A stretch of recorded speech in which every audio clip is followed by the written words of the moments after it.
Hello aspirants, हम 7 दिसंबर के editorials और क्वेश्चन बैंक देख लेते हैं। पहला एडिटोरियल या ओनली एडिटोरियल जो हिंदू न्यूज़पेपर में था वो था जयललिता जी के ऊपर। उनका अभी देहांत हो गया है। तो वो एआईएडीएमके की लीडर थी। एमजी रामचंद्रन जो एआईएडीएमके के फाउंडर थे, वो उनके मेंटर थे, उनको गाइड करते थे।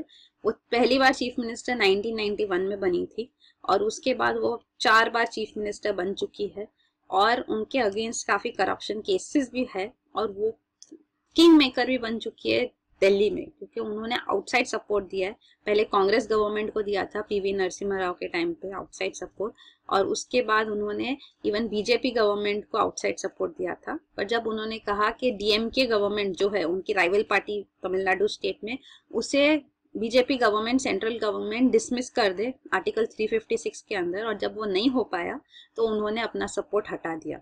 तो ये गवर्नमेंट भी गिर गई थी तब 1999 में। तो आर्टिकल 356 जो है ये कॉन्स्टिट्यूशन में प्रेसिडेंट्स रूल इम्पोज करने के लिए है, पर स्टेट्स पे, कोई भी स्टेट्स पे फ्लिम्जी रीजंस पे बिना कोई रीजन के आर्टिकल 356 नहीं इम्पोज किया जा सकता।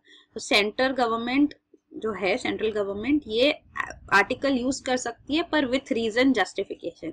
अदरवाइज जुडिशरी में केसेस फाइल होते हैं और जुडिशरी उसे रिजेक्ट भी कर सकती है। जैसे हमने देखा अरुणाचल प्रदेश प्रेसिडेंट्स रूल को रिजेक्ट किया गया अभी। तो ये बोम्मई जजमेंट केस जो है, इसमें काफी सारे गाइडलाइंस दिए गए हैं सुप्रीम कोर्ट की तरफ से कि कभी इम्पोज किया जा सकता है, कभी वैलिड है, कभी इनवैलिड है।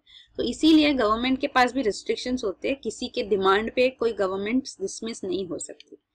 तो एनीवे ये तो स्टेट लेवल पे था। उनके अगेंस्ट जैसे मैंने कहा करप्शन केसेस भी थे, उनको डिस्क्वालीफाई किया गया था इलेक्शंस कंटेस्ट करने से, पर वो she came back on a foot and उन्होंने फाइट किया है।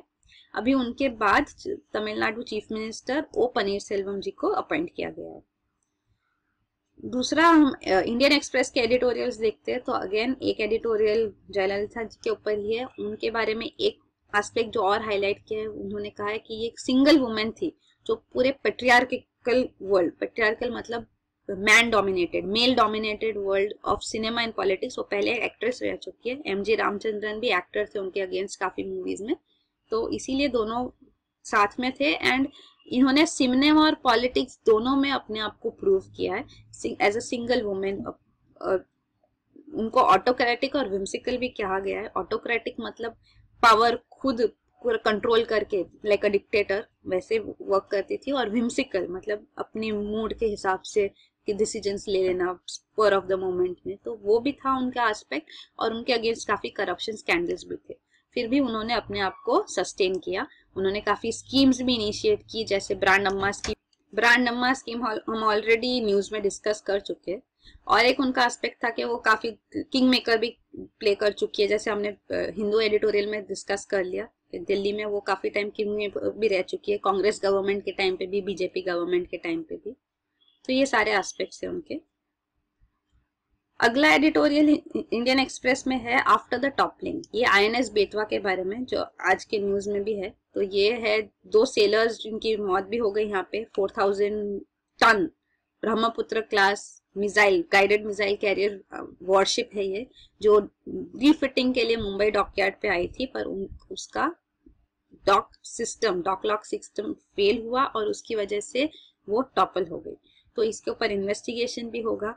प्रोफेशनल सैल्वर्स को बुलाया गया है क्योंकि हमारे पास कैपेबिलिटी और क्रेन्स नहीं है, तो वो आके इसका डैमेज भी एसेस करेंगे और इसको फिर से अपने पैरों पे खड़ा भी करेंगे। तो वो एस्पेक्ट्स यहाँ पे बताया गया है। और ये एक्सीडेंट के लिए किसको जिम्मेदार माना जाता है, क्योंकि जनरली देखा जाता है कि हम स्केपगोट्स ढूंढते हैं। स्केपगोट मतलब बलि का बकरा। तो वही आर्टिकल कह रहा है ये एडिटोरियल कि हमको स्केपगोट्स नहीं ढूंढना चाहिए, इंक्वायरी होनी चाहिए जिसमें सही से पता चले कि क्या रीजन था। अगर टेक्निकल कैपेबिलिटी नहीं है, अगर इंफ्रास्ट्रक्चर वेल नहीं है, वेल इक्विप नहीं है, पुअर इंफ्रास्ट्रक्चर है, तो हमको उसको एक्सेप्ट करना चाहिए, एडमिट करना चाहिए और इम्प्रूव करना चाहिए। So it should not be an eye wash. जो रिपोर्ट होगी वो एक आई वॉश नहीं हो, वो यहाँ बताया गया है। तो ये बात है, और फ्यूचर में ऐसे इंसिडेंट्स नहीं हो, क्योंकि नेवी में, इंडियन फोर्सेस में काफी बार ऐसे ह्यूमिलिएटिंग, शर्मिंदगी भरे एक्सीडेंट्स हो चुके हैं। तो ये यहाँ पे बताया गया है। और INS बेतवा 2004 में कमीशन हुआ था। और एक एस्पेक्ट जो वो एक्नॉलेज करते वो है कि नेवल फोर्सेस में काफी मेक इन इंडिया इनिशिएटिव्स हुए हैं जो कि आर्मी और एयरफोर्स में नहीं है। तो make in India in defence को और प्रमोट करने के लिए ये दो सेक्शंस ऑफ द फोर्सेस को नेवी से लेसन्स लेने चाहिए और they should also initiative production in make in India in defence as such. अगला जो एडिटोरियल है इंडियन एक्सप्रेस न्यूज़पेपर का वो है द घोस्ट ऑफ हिस्ट्री। ये 1941 में जो जापान ने पर्ल हार्बर पे अटैक किया था, जो हवाई आइलैंड में उनका यूएस नेवल बेस था, उसके ऊपर है। तो ये हमने ऑलरेडी न्यूज में डिस्कस कर चुका है पूरा, आपको Pearl Harbor attack, even Hiroshima Nagasaki attack हमने डिस्कस किया था। इस एडिटोरियल में जो पॉइंट पुट फोर्थ है वो है ये है कि बराक ओबामा जी ने हिरोशिमा नागासाकी विजिट किया था, तो वो एक्नॉलेज किया था उन्होंने कि यहाँ पे कैजुअलिटीज हुई है। हालांकि दे डोंट अपोलोजाइज, माफी नहीं मांगते, अपोलॉजी नहीं देते। तो वैसे ही अभी पहली बार, that was first time that a US sitting president visited Hiroshima and Nagasaki. और अभी पहली बार even Japanese prime minister Shinzo Abe पहले जापानीज प्राइम मिनिस्टर हो गए जो पर्ल हार्बर विजिट करेंगे to console the souls of the victims, वहां पे उनको उनके श्रद्धांजलि के लिए। और ये कहते हैं कि this showcases the power of reconciliation. Reconciliation मतलब सुलह होके साथ हो जाना।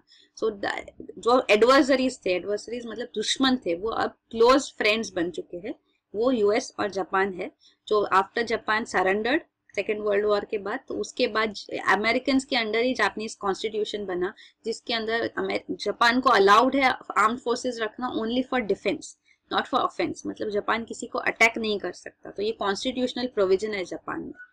तो एनीवे, तो अब ये कंसिलिएशन हो रहा है। और एक पॉइंट ये भी है कि अभी नए जो प्रेसिडेंट इलेक्ट है डोनाल्ड ट्रंप, उनकी क्या पॉलिसी होगी चाइना के लिए, जापान के लिए, वो हमको देखना है। बट वही है, चाइना भी काफी अग्रेसिव हो रहा है। Belligerent is that only, aggressive, attacking. So Japanese constitution has non belligerent provision कि वो अटैकिंग नहीं हो सकती।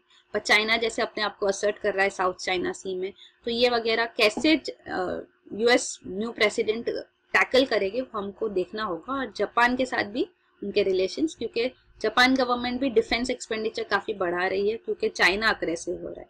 तो ये सारे पॉइंट्स यहाँ पे पुट फोर्थ किए गए। तो ये थे एडिटोरियल्स, ये हम देख चुके हैं ऑलरेडी न्यूज में। अगला हम देखेंगे क्वेश्चन बैंक। पहला सवाल जो फ्रेम किया गया वो है, recently Indian navy decided not to induct the indigenous Tejas fighter aircraft. कि हम नेवी ने कहा कि हम तेजस फाइटर एयरक्राफ्ट अपने सर्विसेज में नहीं ले सकते।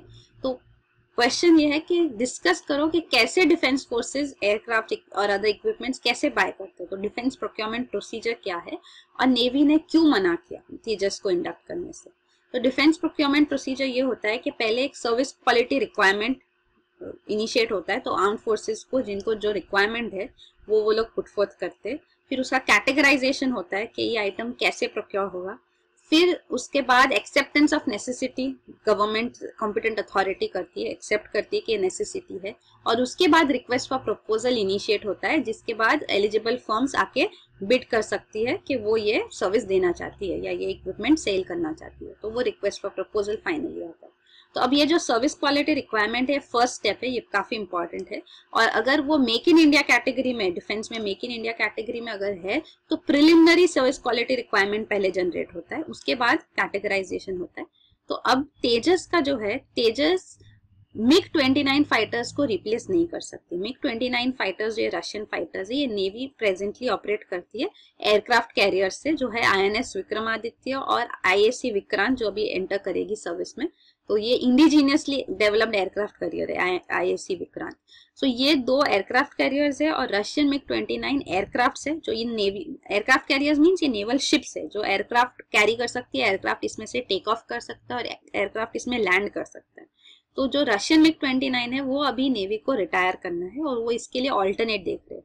तो जो लाइट कॉम्बैट एयरक्राफ्ट तेजस है, ये उसकी ऑल्टरनेट नहीं है, क्योंकि उसके पास करियर कैपेबिलिटी नहीं है। कैरियर कैपेबिलिटी मतलब कि वो उसकी इंजन अंडर पावर्ड है, तो वो कैरियर में से फ्लाई नहीं कर सकती।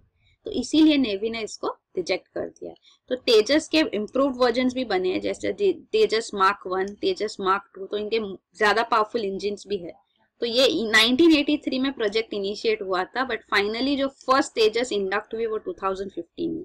तो इनिशियली जो तेजस बन रही थी वो MiG-21 फाइटर्स को रिप्लेस करने के लिए थी, तो वो सारे डिलेज भी है, तो we'll have to wait and watch के how Tejas will be used now. Navy has rejected it.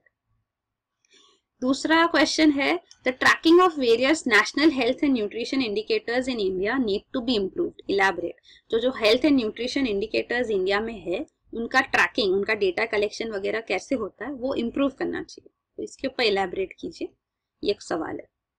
तो इंडिया के national health and nutrition indicators जो है एक्चुअली इसको इम्प्रूव करने की जरूरत इसलिए है क्योंकि MDGs जो थे, millennium development goals, United Nations ने फाइनलाइज किया था 2000 में, millennium, start of the millennium पे ये MDGs है, 8 मेजर गोल्स थे इसके, तो ये 2015 15 साल में अकम्प्लिश करने थे।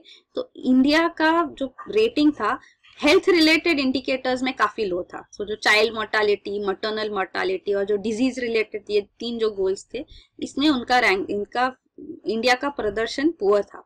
तो इसलिए हमको इनके इंडिकेटर्स को, हेल्थ इंडिकेटर्स को इम्प्रूव करना है कि हमको पता चले कौन से सेक्शंस में कहाँ पे हम वीक है, किस एरिया में हम वीक है, किस डिस्ट्रिक्ट्स में वगैरह में वीक है, तो उस हिसाब से इंटरवेंशंस कर सकते हैं, इनिशिएटिव्स ले सकते हैं, ताकि जो सस्टेनेबल डेवलपमेंट गोल्स जो है, जो अभी UN ने after millennium development goals sustainable development goals initiate किए, जो ये 17 मेजर गोल्स है और अंदर सब टारगेट्स भी है, तो ये अगले 15 साल 2030 तक अकम्प्लिश करना है। तो ये भी उसी बेसिस पे पॉवर्टी, हंगर, हेल्थ रिलेटेड और एजुकेशन, इक्वालिटी और environment related, clean energy, infrastructure related, sustainable cities, ये सारे उसके गोल्स है।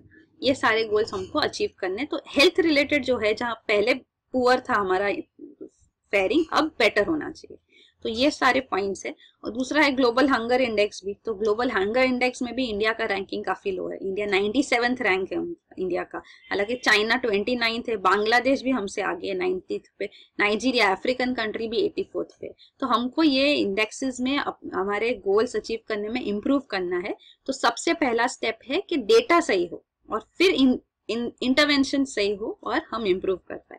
तो ये पॉइंट्स इसीलिए हम टारगेट कर रहे हैं क्योंकि इवन इंडिया में डिजीज देखे तो कम्युनिकेबल, नॉन कम्युनिकेबल डिजीजेस का बर्डन भी हाई हो रहा है, ओवरवेट, ओबिसिटी भी बढ़ रही है, मतलब हमारे ऊपर डबल बर्डन है। अंडर न्यूट्रिशन भी इंडिया में हाई है और ओवर न्यूट्रिशन भी हाई है। इवन जो नेशनल फैमिली हेल्थ सर्वे था 2015-16 का, उसमें पहली बार ओवरवेट मेन एंड वुमेन ज्यादा थे अंडरवेट से। तो ये प्रॉब्लम है, तो हमको कहाँ कौन सा इंटरवेंशन लेना है, कौन सी एरियाज में, स्टेट्स में, डिस्ट्रिक्ट्स में कैसा इंटरवेंशन लेना है, वो हमको डिसाइड करना होगा थ्रू प्रॉपर डेटा। तो एक ये थिंक टैंक है, उन्होंने रिकमेंडेशंस दिया है कि ये डेटा कैसे इंप्रूव कर सकते हैं। तो वो पहले तो कह रहे हैं कि रीसेंट डेटा यूज होना चाहिए, like latest census data use करे जो रिपोर्ट्स आए उसमें। और दूसरी बात ये है कि हमको सैंपल, जो रजिस्ट्रेशन एंड सर्वेज होते हैं, सैंपल डेटा यूज किया जाता है, तो सैंपल डेटा कवरेज हाई होना चाहिए। तो even birth and death registration जो है वो कंप्लीट नहीं होती है, this target of at least 90% registration should be there. So many states have achieved 100% too, but all of them should at least reach 90%. So यहाँ पे better data registration बहुत important है। दूसरा है कि जो national level data collect होता है तो वो comprehensive होना चाहिए, कि जो sample space use होता है, कि sample population use कर रहे हैं, कि ये population पूरा हर एक का तो नहीं पूछेंगे, तो जो sample population ऐसा हो कि वो comprehensive representation दे, तो वो सिलेक्शन, इसके प्रोसेस को स्ट्रीमलाइन करना होगा, बेटर करना होगा, तो वो एक पॉइंट है। तीसरा है कि हेल्थ मैनेजमेंट इंफॉर्मेशन सिस्टम जो है, वो MIS होता है, तो सॉफ्टवेयर डेटाबेस होता है ये। तो ये डेटाबेस जो है इसमें रिफॉर्म्स की जरूरत है, क्योंकि फिलहाल इसमें सिर्फ पब्लिक हेल्थ सेक्टर का इंफॉर्मेशन है, तो इसमें प्राइवेट हेल्थ सेक्टर का भी इंफॉर्मेशन इंक्लूड करना चाहिए और कॉम्प्रिहेंसिव बनाना चाहिए। ये हमने एजुकेशन सेक्टर में किया है, district information system for education comprehensive है with public and private sector education sectors information दे। तो वैसे ही हमको ये हेल्थ MIS को भी इम्प्रूव करना होगा, ये एक रिकमेंडेशन है। और लास्टली वो बोल रहे हैं कि एक नेशनल फोरम होना चाहिए, national forum on health and nutrition statistics, जैसे US में है। तो सारे सेंट्रल गवर्नमेंट एजेंसीज और मिनिस्ट्रीज जो डेटा कलेक्ट करती है, स्टोर, एनालाइज और डिस्ट्रीब्यूट करती है हेल्थ एंड न्यूट्रिशन डेटा, उनको सबको एक साथ लाए और कोऑर्डिनेट करके, कोलैबोरेट करके वो कंसिस्टेंट डेटा बनाए। ऐसे नहीं कि एक एजेंसी का डेटा अलग है, दूसरी एजेंसी का अलग है। तो consistency in collection and reporting of health and nutrition data, ये इंपॉर्टेंट है। 4 मेजर रिकमेंडेशंस है। तो यही है, ये आज के सवाल थे 7 दिसंबर के। तो फिलहाल के लिए यही। Thank you so much. आप ये वीडियोस में जो डेटा है, कंटेंट है, इसका PDF डाउनलोड कर सकते हैं। ये सारा वेबसाइट पे अपलोड होता है। तो PDF फॉर्मेट में भी पूरा कंटेंट अपलोड होता है जो डाउनलोडेबल है। तो आप इसकी वेबसाइट पे जा सकते हैं। ये वेबसाइट का एड्रेस है और ये वेब एड्रेस आपको डिटेल्ड इवन डिस्क्रिप्शन, ये वीडियो के डिस्क्रिप्शन में मिलेगा। तो वहां से आप ये फाइल्स डाउनलोड भी कर सकते हैं। Thank you so much.